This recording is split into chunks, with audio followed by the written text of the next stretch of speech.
Greetings, globeheads and flatards. What is the range of your radio?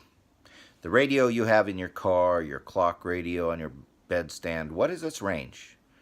How close does the radio station have to be for it to pick up the signal?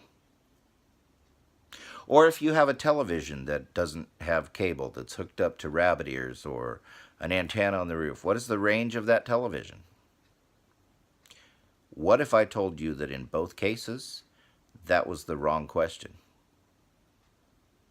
You see, the reason that's the wrong question is because both of those devices are receivers.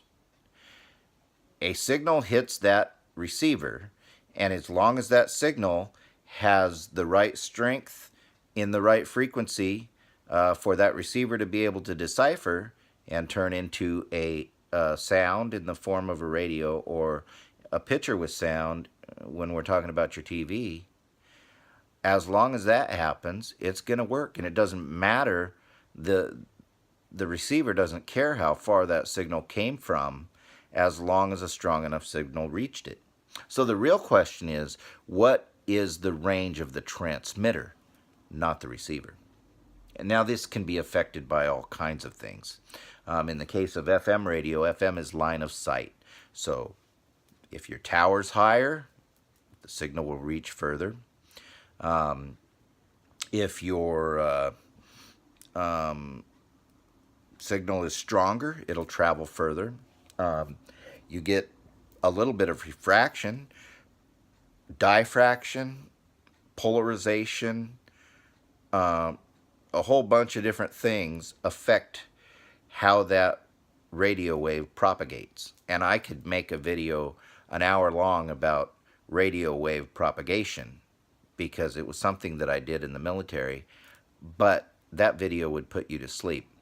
And that's not the point of this video. The point of this video is to point out that how far a receiver can pick up a signal simply depends on the strength of the signal at the time that it reaches that receiver. And I mention this because as I watch all this debate with flat earthers, I keep hearing flat earthers make excuses about why the human eye can't see certain things. When questions are asked like, why can't you see the Rocky Mountains from Chicago if the earth is flat? The standard answer is, well, your eye can't see that far. An even better question is, why can't I see the sun at night if the sun is just circling above a flat earth? Why does it set? Well, because your eye can only see so far and point of disappearing point. And did you know that there are stars that are called solar twins?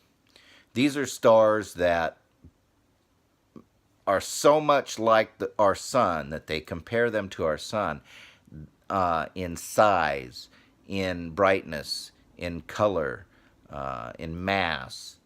And one of these solar twins, stars almost identical to our sun, is called YBP 1194. YBP 1134. YBP 1134 is 2,934 light years from Earth. Now, the flat earthers are going to dismiss that because they think stars are attached to the dome or whatever. But we actually measured distance of stars using something called parallax. And just because it's above your head and you don't understand it does not mean that it's not so. YBP 1134 is 2,934 light years away. To give you an example of exactly how far that is,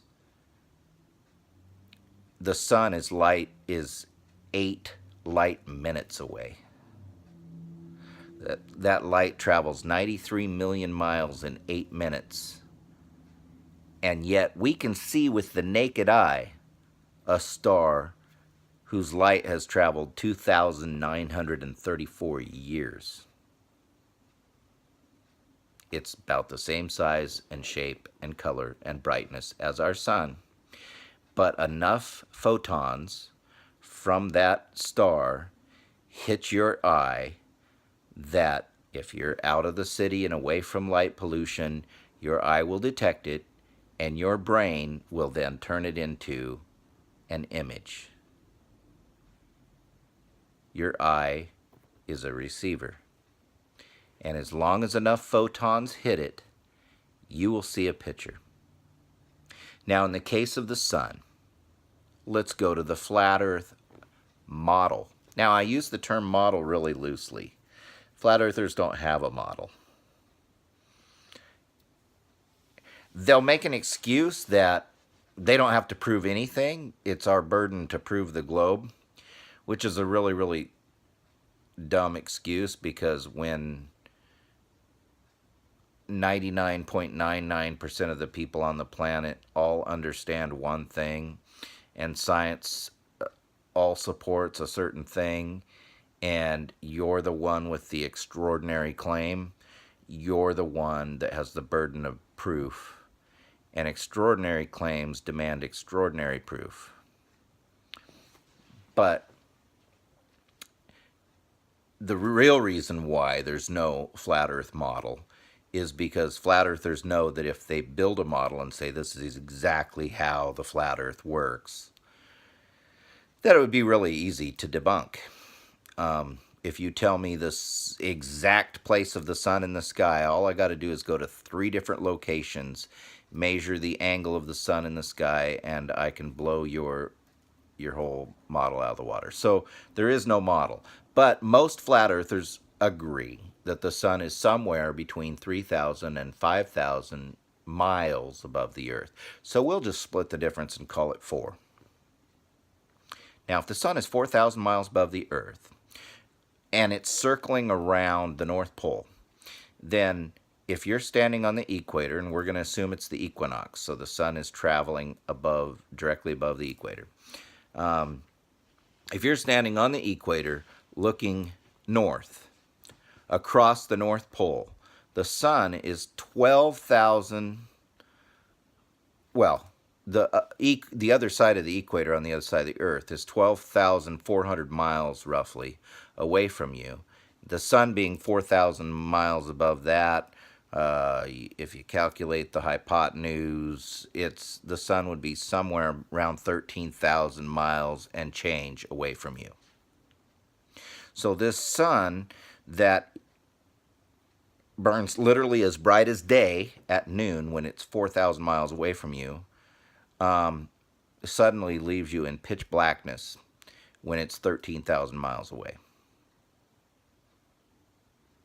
because the human eye can't see that far.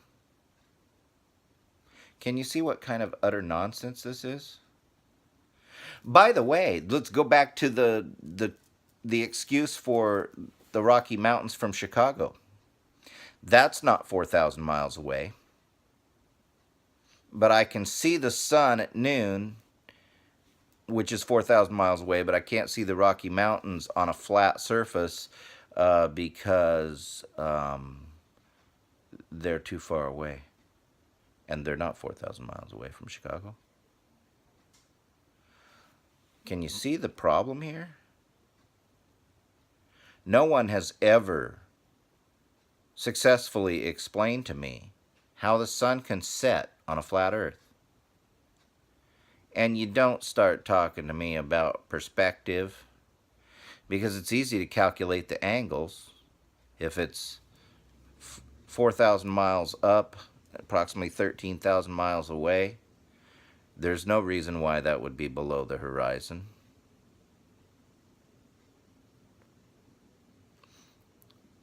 The question is simply this: does it kick out enough photons to reach your eye? Is there anything between you and the sun blocking those photons from reaching your eye? It's pretty much that simple. Now, we know we can get clouds and we can get other things that can obscure the sun on certain days. But you're telling me you go your whole life and it's pitch black every night. Well, you see, what happens is the sun focuses on a specific area that it's kind of like, I guess it's got a lampshade or something on it. So It's kind of beams down like a spotlight. Well, have you ever been to the theater? Have you ever been to a rock concert? An actor on a stage, a lead singer in a rock concert on a stage, they can stand under the spotlight and you can be sitting somewhere in the arena in pitch blackness. But you can still see the spotlight. You don't have to be bathed in light to see the light. If there's nothing literally obstructing between you and that light, you're going to see the light. And there is. It's called the curve of the earth. The earth turns, the sun appears to set because the side of the earth that you're on literally turns away from the sun. And you can watch it happen with your own eyes. You can watch the sun disappear bottom first. People keep talking about boats over the horizon. Forget boats. The sun literally goes below the horizon. There's no perspective that can make that do that. Well, parallel lines appear to merge off in the distance. Yes, parallel lines do appear to merge off in the distance. But you know what? They never cross. If you're looking at something and you move it further away, it gets smaller, or it appears to be smaller in your vision because it takes up a smaller portion of your field of vision. And those parallel lines, just like railroad tracks or anything else, as you go off into infinity, they get infinity closer together. But they'll never cross. It is mathematically and physically impossible. And you can literally see the sun drop below the horizon no matter what any fool tells you. Perspective cannot do that. That sun will drop below the horizon, and flat earthers try to argue about you can bring a boat back by binoculars, whatever, because they zoom out and now you can't see it on the camera, whatever. Show me a photo where you literally take the sunset and then bring the sun back using a telephoto lens. It's not going to happen. But what does happen is you can watch the sun go below the horizon, and then you can go up on a mountain or up in the tall building. The Burj Khalifa is one where people do this, and you can see the sunset all over again. Because the higher up you are, the further around a curve you can see. That's called geometry. Don't fall for the snake oil salesman out there. The very idea that the sun is above a flat disk 13,000 miles from you at midnight, give or take, depending on where you are on the earth, and you can't see it anymore because it's too far away, that's ridiculous. Don't fall for the snake oil salesman out there.